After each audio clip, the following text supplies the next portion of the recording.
ඔබම සුබ වාසනාවන්ත දවසක් වේවා මගේ ආදරණීය යාළුවෝ හැමෝටම. කොහොමද ඉතින් හැමෝම හොඳින්ද? මේ දවස්වල නම් මට එක දිගට වීඩියෝ අරගෙන ඉන්න බැරි වෙනවා. ඒකට හේතුව දැන් ඉතින් මගේ පැංචා චූට්ටක් විතර දඟයිනේ. එයා නිදාගද්දි චුට්ටක් රෑ වෙනවා. එතකොට එයාත් එක්ක දවසම ඉන්න ඕනේ. ඒ වගේම මේ දවස්වල වැස්සත් එක්ක වීඩියෝ කරගන්න මට හරි අමාරුයි. වීඩියෝ කරාට වීඩියෝ එඩිට් කරලා හැදුවට වොයිස් දෙන්න රෙකෝඩින් කරන්න මම බබා නිදාගත්තට පස්සේනේ. එතකොට මට රෙකෝඩින් එහෙම කරගන්න බැරි වෙලා යනවා. මොකද බබා නිදාගද්දි චුට්ටක් රෑ වෙන හින්දා. ඉතින් ඒ හින්දා සමාව වෙන්න ඕන ඉස්සෙල්ලම මගේ වීඩියෝස් ගේන්න පරක්කු වෙනවට. ඉතින් මේ දවස් නම් මම ඔයගොල්ලන්ට විස්තර කරන්නම් මේ පහුවෙච්ච දවස් දෙකක්. මේ ඇවිල්ලා නොවැම්බර් 20 සමා වෙන්නේ නොවැම්බර් 20 වෙනිදා හවස් වෙලා. මොකද නොවැම්බර් 21 මට දවල් දානිය තිබුණා පන්සලට. මේ දානිය ඉන්නේ අවුරුද්දකට සැරයක්. ඒකට හේතුව තමයි මේ ගමේ ගම් 3ක් තියෙනවා. ලොකු ගමක්නේ. ඒ ගම් 3ක් තියෙන නිසා පන්සලට එක ගෙදරකට හම්බ වෙන්නේ අවුරුද්දට එක වතාවයි. උදේ එක ගෙදරක් දවල් එක ගෙදරක් එහෙම බෙදලා තමයි තියෙන්නේ කාණ්ඩ වශයෙන්. ඉතින් මට තියෙන්නේ හැම අවුරුද්දෙම නොවැම්බර් මාසේ 21 වෙනිදා. ඉතින් ඊළඟ අවුරුද්දේ මං ඉදීද නැද්ද කියන්න දන්නේ නැති නිසා පුළුවන් උපරිමෙන් පුළුවන් ශ්‍රද්ධාවෙන් මට තියෙන විදිහට මම උපරිමයෙන් දෙන්න උත්සාහ කරනවා මේ දානය හරියම කැමැත්තෙන්. පන්සලට එක වතාවයිනේ අවුරුද්දටම අපිට හම්බ වෙන්නේ.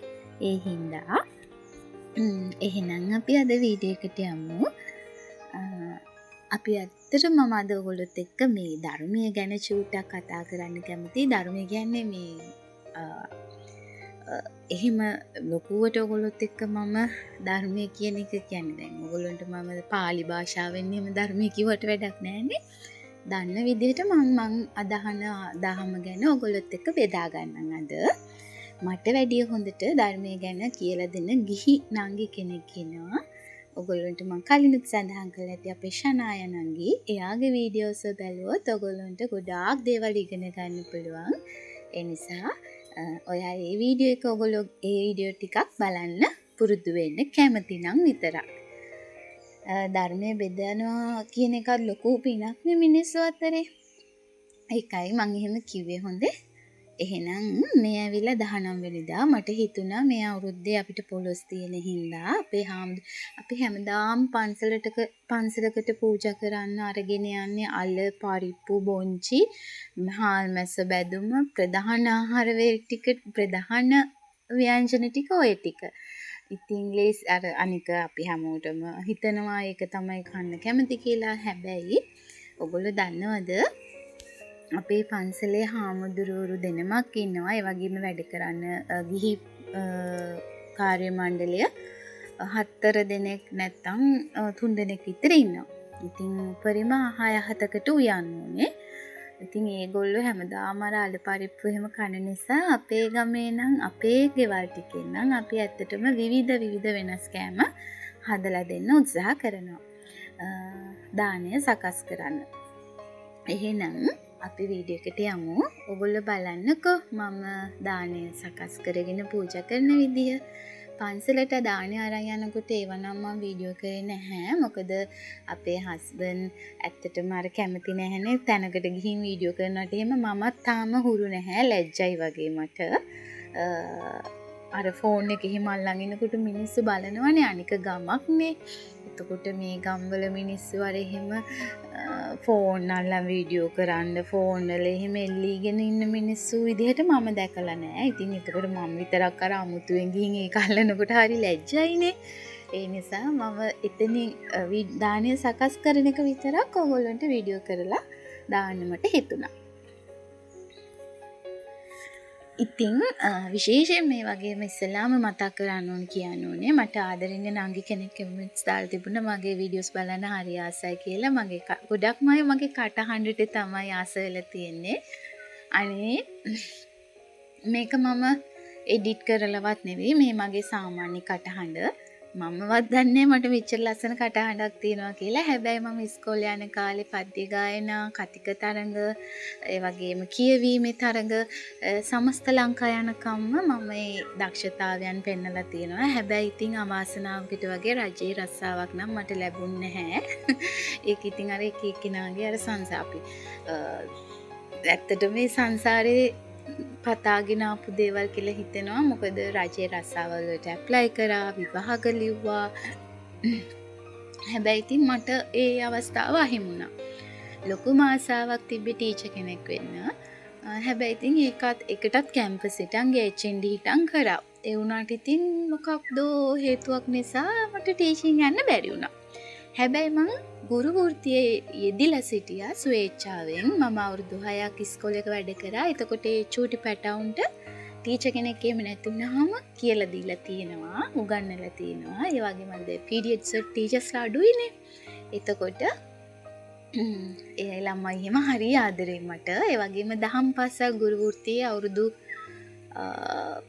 5කටත් වැඩිය. මොකද මම අවසාන ශ්‍රේණි කරා, ධර්මාචාර්ය කරා. ඉතින් ඒ නිසා දහම් පාසල් ගුරු සේවයේ අවුරුදු 5ක් 6ක් විතර එක දිගට සේවා කාලය කරා. ඉතින් ඒක නිසා මට වොයිස් එක ඉතින් හැමෝම මං උගන්වන විදිහ ආසයි කියනවා, කතා කරන විදිහ ආසයි කියනවා, කියලා දෙන විදිහ ආසයි කියනවා. ඉතින් ඉස්ලාම් ඔන්න ඒ හැමෝටම ගොඩක් ස්තුතියි කියනවා මගේ කටහඬ ලස්සනයි කියලා මට දාන්න කමෙන්ට්ස් වලට ආදරණීය වචනවලට. ඔයගොල්ලෝ දැක්කනේ මම පිළිවෙලට ඇත්තටම මම දානේ සකස් කරනකොට මම පොඩ්ඩක්වත් අර කැමති නැහැ. අපි දානයක් දෙන්න ඕනි කියන මතේ ඉඳගෙන වැඩ කරන්න කැමති නෑ. මම ඒක ඔයගොල්ලෝ මගේ කලින් වීඩියෝස් වලත් සඳහන් කළා ඇති. හරිම කැමැත්තෙන් ආසාවෙන් මේ මාළුවක ලුණු ටිකක්වත් මම බලන්නේ නැහැ. මගේ හිතේ මිම්මට තමයි මේ හැමදේම මම කරන්නේ. ඒ වගේම තමයි අපි දානයක් දෙනකොට ඒක දන් දෙනවා. දානයක් කියන්නේ දන් දීමනේ. ඒ දන් දීම මත ඉඳගෙන මේක මම දෙනවා කියන තැන ඉඳගෙන මම මේ දාණය සකස් කරනවා. කලින් දවසේ ඉතින් පොළොස් මාළුවකුත් උයාගත්තා. ඒ වගේම අච්චාරුවක් දාගත්තා. අච්චාරුව නම් මට ඉතින් ඇත්තටම වීඩියෝ කරන්න බැරි වුණා. ඔයගොල්ලෝ මගේ කලින් වීඩියෝස් එකක් බලලා ඇති අච්චාරු හදන විදිහ. ඒ විදිහට තමයි හැදුවේ. ඊට පස්සේ මට හිතුණා කඩල මාළුවකුයි කවලම් පලා මැල්ලුමකුයි රතු වල ටිකකුයි උයා ගන්න ඕනේ. ඒ වගේම අච්චාරුයි පොලිසුත් තියෙනවනේ. ඒ වගේම තමයි සැලඩ් එකක් හදන්න ඕනේ කියලා හිතුවා. ඊට පස්සේ බිස්කට්, කෙසෙල්, ඊට පස්සේ තවම එච්චරයි. ඒ ටික පූජා කරන්න ඕනේ කියලා මට හිතුණා මේ පාර. ඊළඟ පාර මීටත් වැඩිය හොඳට මම ජීවත් වෙලා හිටියොත් තව ටිකක් වෙනස් විදිහට පූජා කිරෙන්න මම උත්සාහ කරනවා. මම ඇත්තටම හරි ආසයි දන් දෙන්න. මට ඇත්තටම අර පුංචි කාලේ ඉඳලා මේ පුරුද්ද තිබුණා. කිසිම කියන්නේ මට තියෙන ඇඳුම් දෙකක් තිබ්බොත් මම එක ඇඳුමක් තව කෙනෙකුට දෙන මානසික මට්ටම මට තිබුණ නිසා මම හිතනවා මම අර ලෝභ නැහැ, ආත්මාර්ථකාමී නැහැ. මේක මං ගැනනේ ඉතින් ඇත්තම කියන්න එපා. මොකද මම ඇත්තටම ධර්මය අදහන්න නිසා මං ගැන හොයනවා. මං කවුද? මං කොහොම කෙනෙක්ද කියලා. ඉතින් අර දන් දෙනකොට මට තියෙන සබන් කැට කෑලි දෙකද මං එක සබන් කැටයක් තව කෙනෙකුට දීලා එකක් ගානකනේ. දැන් ඔය අයියාගේ අම්මා හැම මට රටේ ඉඳලා බඩු එවනවනේ. මම එහෙම තියාගන්නේ නැහැ කිසිම දෙයක්. මම දෙනවා හැමෝටම. අහල පහල මිනිස්සුන්ට. එක මගේ ළඟ ඉන්න මිනිස්සු දන්නවා. ඉතින් මට අර දන් දීම කියන දේ චූටි කාලේ ඉඳලා මේ සංසාරේ පුරුද්දක් විදිහට ආපු දෙයක් වෙන්නේ නැති. ඉතින් අර YouTube එකනුත් හම්බුණා අක්ක කෙනෙකුට මේ ළඟදී මට ගොඩක් උදව් කරා යා. ඉතින් එයාටත් දුන්නා. ඉතින් මම ඉස්සරහට තව මට හම්බ වෙන ඕගොල්ලෝ වගේ සත්පුරුෂ මිනිස්සු ඉන්නවනේ. ඒ මිනිස්සුන්ව බලලා එයාලගේ ආදරය කියන්නේ යාලා ඉස්සර අපි අඳුර ගන්න බැමිනේ මිනිස්සෙක්ව එක පාටම බැහැනේ. ඉතින් උත්සාහ කරනවා ඒ කට්ටියටත් පුංචි දෙයක් හරි මං ගන්න දෙන්න ඕනේ කියලා. මොකද මට ගොඩාක් ආදරය කරන මිනිස්සු ටිකක් ඉන්නවනේ. ඒ අයට මොනවා හරි දෙන්න ඕනි කියන හිතේ හැඟීම තියෙනවා. මම දියුණු වෙලා එනකොට තැනකට එනකොට ඔයගොල්ලෝම කවදාවත් අමතක කරන්නේ මම පටන් ගත්තා මගේ ආදරණීය YouTube පවුලට චුටි දෙන්න. ඔයගොල්ලන්ටත් ඒ වාසනාව ලැබෙයි. අනිවාර්යෙන් මගෙත් එක්ක එකතු වෙලා ඉන්නකොට බලමු. මම අර වාසනා ගුණය ඔයගොල්ලන් ළඟ තියෙනවනම් අනිවාර්යෙන්ම ඔයගොල්ලෝ හැම කෙනාටම මගෙන් චූටි දෙයක් හරි මන් දෙන්න උත්සාහ කරනවා. ඉතින් දන් දීම කියන දේ ගැන මම අද කතා කරනවා. බලන්නකෝ වීඩියෝ එක ගැන කතා කරන්නේ ධර්මය ගැන මං කිව්වනේ. ඉතින් අර ගුරු වෘත්තින් හම්බුණා හැමදේම වුණා. මම හැමදේම මේ දවස්වල කත්නෝරුව හාමුදුරුවන්ගේ ධර්මය අහන නිසා වැලිමඩ සද්දාසීල හාමුදුරුවන්ගෙත් අහනවා. අර දැන් අපි ගොඩාක් මේ දවස්වල අපි අහන්න පුරුදු වෙලා ඉන්නේ කත්නෝරුවේ හාමුදුරුවන්ගනේ. ඒ හාමුදුරුවෝ නිතරම කියන දෙයක් තමයි හිතන දේ වෙන්නේත් නැහැ වෙන දේ හිතා ගන්නත් බෑ කියලා. ඇත්තටම ඔව් දැන් අර ඒ කාලේ ගැන හිතනකොට අපි හිතන් ආපු කිසි දෙයක් අපේ ජීවිතේ සිද්ධ වෙලා නැහැ. ඉතින් මං හිතන්නේ ඒකයි ඕගොල්ලන්ටත් පුළුවන් හැම වෙලේම ධර්මයට පුරුදු වෙන්න දන් දෙන්න. ඇත්තටම දන් දෙන්න. මොකද මං ගැන ඕගොල්ලන්ට උදාහරණයක් කියන්නම්. මට රජේ රස්සාවක් නැහැ. මම කරේ తాවකාලික රස්සාවක් රැකියාවක්. ඉගෙන ගත්ත උසස් පෙළ දක්වා මේලා ඊට පස්සේ HND කරා. අගහිඟකම් මැද්ද ජීවිතයක් තිබුණේ. හැබැයි ලැබීමකින් උපරිමයටම ලැබිච්ච ජීවිතයක් මට අද වෙනකොට තියෙන්නේ. මං හිතනවා චූටි කාලේ ඉඳලා මම තව කෙනෙක් ගැන හිතපු හින්දා කියලා. මොකද තව කෙනෙකුට දෙයක් දෙන්න පුරුදු වෙච්ච නිසා කිසිම හිතේ ලෝභකමක් ආත්මාර්ථකාමීත්වයක් එහෙම නැතුව හැම කෙනාටම මට හරි සංවේදී දැනෙනවා තව කෙනෙක්. මොකද මමත් ඒ තැන ඉඳලා ආපු කෙනෙක් නිසා තව කෙනෙක්ගේ අඩුපාඩුවක් දකිනකොට ඒ අඩුපාඩුව කොහොමද සම්පූර්ණ කරන්න කියන මානසික මට්ටම මට එනවා. මම හැම වෙලෙම අද වෙනකොට හිතන්නේ මං දීපු නිසා මට ලැබුණා කියලා. ඒ නිසා ඇත්තටම ඕගොල්ලොන්ටත් මහා ලොකු දේවල් ඕනේ. අපිට තියෙන චූටි දෙයක් හරි කමක් නැහැ. හිතන්නකෝ දැන් මට තියෙන්නේ මට ඇත්තටම මහා ප්‍රකෝටි ගණන් නැහැනේ. මට තියෙන දෙයින් මම තව චුට්ටි දෙයක් ඒ කෙනෙක් වෙනුවෙන් කෙනෙක්ගේ සතුට වෙනුවෙන් දීලා මම ලොකු සතුටක් ලබනවා නම් ඒක පෙරලාමට දෙගුණ වෙලා ලැබෙනවා. ඒක මම අත්විඳින දෙයක් අද වෙනකොට ඇත්තටම මට තිබිලා නෙවෙයි මම දන් දුන්නේ. මිනිස්සු හිතන අපිට දෙන්න සල්ලි නෑ අපි හම්බ කරන එකමදි. එහෙම නෙවෙයි. අපි දෙයක් ගන්න පැන්සලක් ගත්ත කියන්නකෝ. අපිට ලියන්න නැති වෙන්න පුළුවන්. අපිට ඒක ගන්න අමාරු වෙන්නත් පුළුවන්. හැබැයි තව කෙනෙක් පැන්සලක් නැතුව ඉන්නවා නම් ඒක දෙන්න පුරුදු වෙන හිතක් තියෙනවා නම් මං හිතන ඇයට පැන්සල් දෙකක් ආය හම්බ වෙයි කියලා. ඒක අත්දැකීමෙන්ම කියන්නේ. ඉතින් එක දිගට මං කතා කරනවා නේද? මගේ කටහඬ ලස්සන ගිනින්ද වෙන්නේ නැති මටත් අර ඔයගොල්ලොත් එක්ක කතා කරන්න තියෙන වෙලාවේ උඩරිමෙන්ම කතා කරනවා. ඒ නිසා ආදරණීය මතක් කිරීමක් ඔයගොල්ලන්ට මහා මෙරක් නැති වෙන්න පුළුවන්. තියෙන දේ දන් දෙන්න පුරුදු වෙන්න. ඔයගොල්ලෝ උදේට උයනවා කියන්නකෝ. කුරුල්ලෙකුට හරි ඔයගොල්ලෝ හොඳ සිතුවිල්ලක් ඇතුව දන් දෙන්න. අනේ ඉතින් කුරුල්ලෝ වෙලා ඉපදින්නේ පෙර ආත්මයක මනුසාත්මයක් හෝ වෙන තිරිසන් ආත්මයක වෙන සතෙක් වෙලා හෝ ඉපදිච්ච කෙනෙක් නේ. ඉතින් අපි මේ මනුසාත්මය ඇත්තටම අපි මේ කාර්මකද අර කන කැස් බෑව වියසිදුරෙන් එළිය බලනවා වගේ තමයි මනුසාත්මයක් ලබන්නේ. අපිට ධර්මය ඇහෙනවා. අපිට ඇස්කන් තියෙනවා. අතපය හතර හොඳට තියෙනවා. අපිට හිතන්න හොඳ මොලයක් තියෙනවා. ඒවා තිරිසන් සත්තුන්ට නැහැ. එහෙම මොලයක් තිරිසන් සත්තුන්ට නැහැ. එයාලට ධර්මයක් ඇහෙන්නේ නැහැ. එයාලට කතා කරන්න බෑ.